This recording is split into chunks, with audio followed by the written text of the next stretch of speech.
Jackie Anker, founder of the Julian Campbell Foundation, and today's live is all about building emotional intelligence in anxious children and anxious young people, and also using the mood map as a tool to help them manage overwhelming feelings.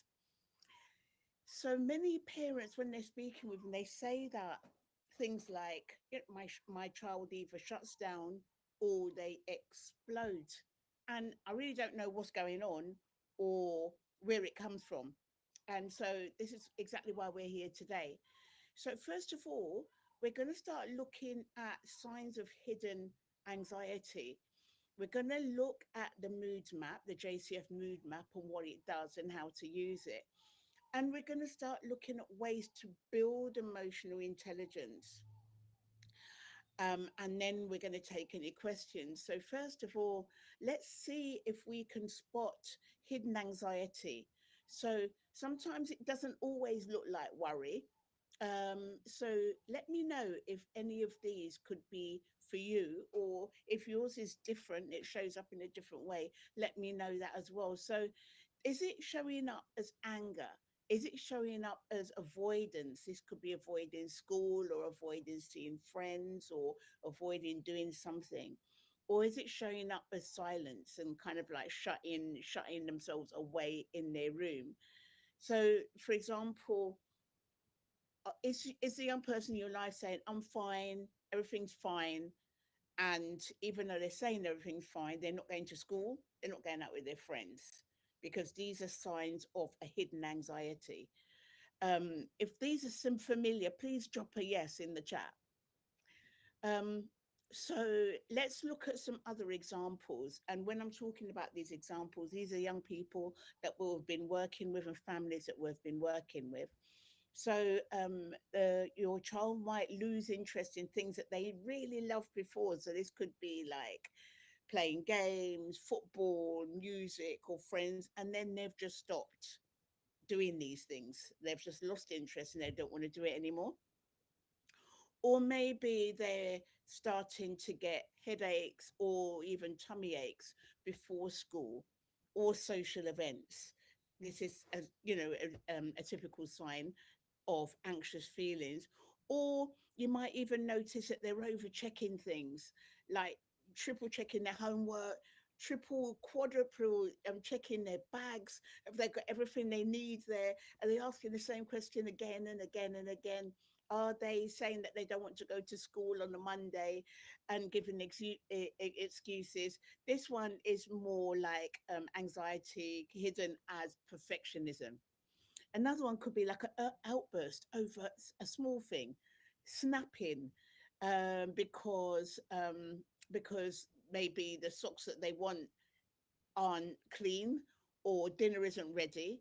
And so that snapping is usually an indication that there's anxiety underneath.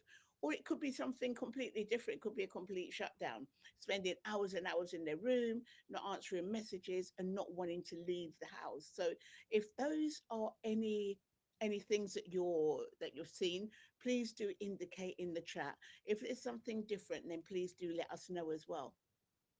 So these could be the signs of anxiety that maybe weren't noticed before, and now that you are beginning to notice. And I want to share with you the JCF mood map. So mood is a mixture of two things. Let's just see if I can just make it a bit bigger there.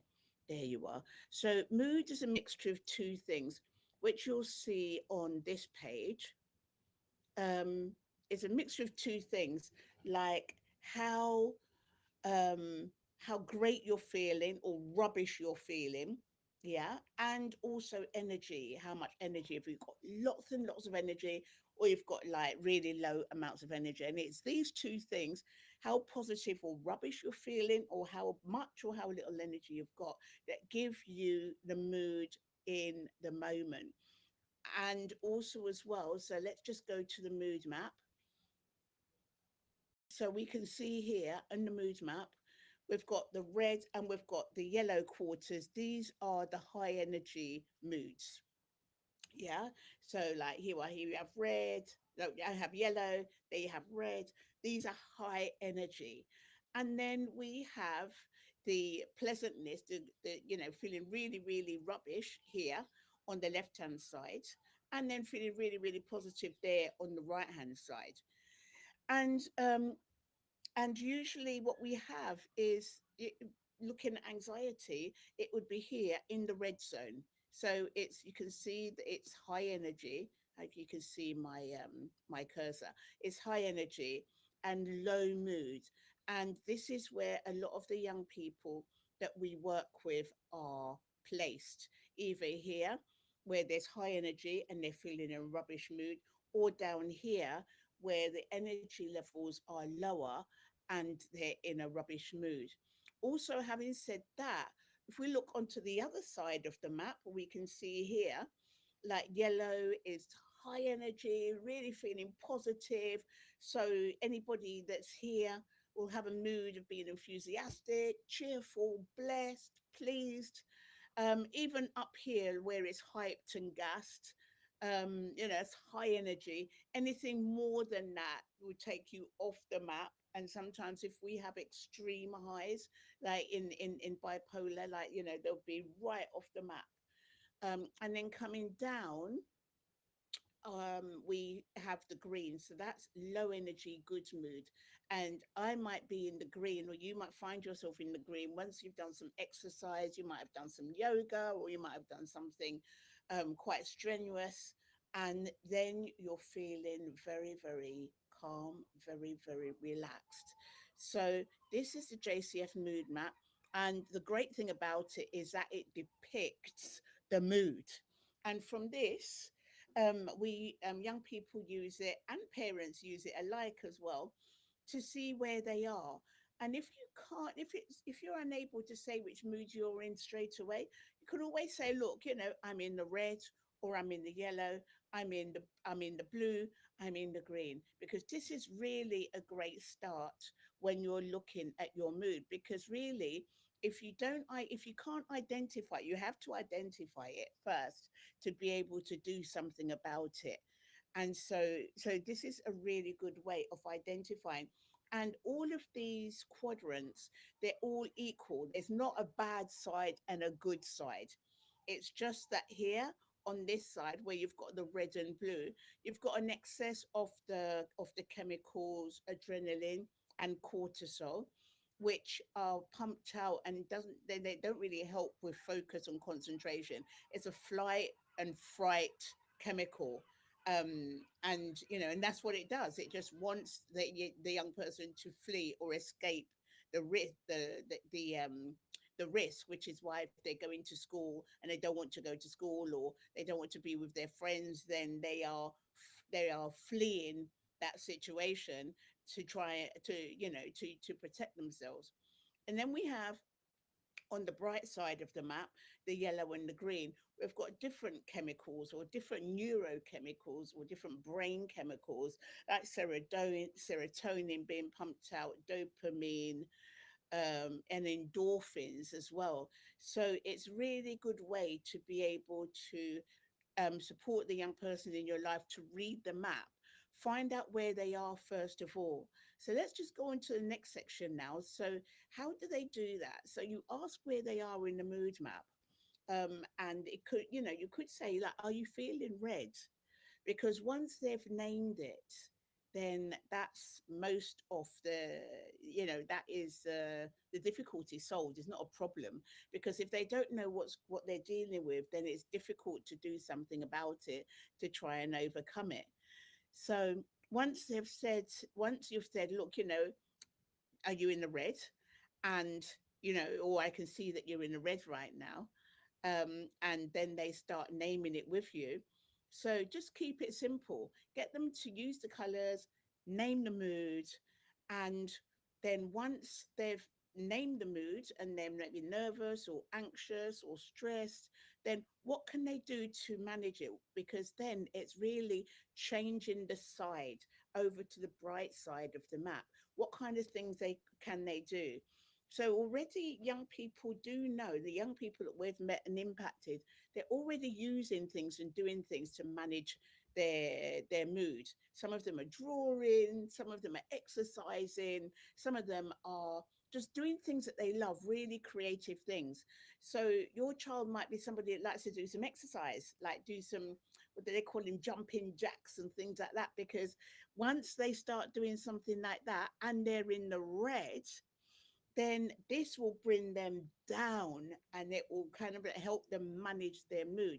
So are they somebody that will really benefit from doing some extreme exercise? So they will go out for a walk or do some squats or jumping jacks, or would they prefer to do some painting or drawing, or would they prefer to do something else? So it's really looking at that moment, because anger or anxiety needs an outlet. So for them to label it is one thing, and then what are they going to do about it to be able to change and manage that mood? That's something else. And of course, that with different young people is going to be different things that you need to put in place.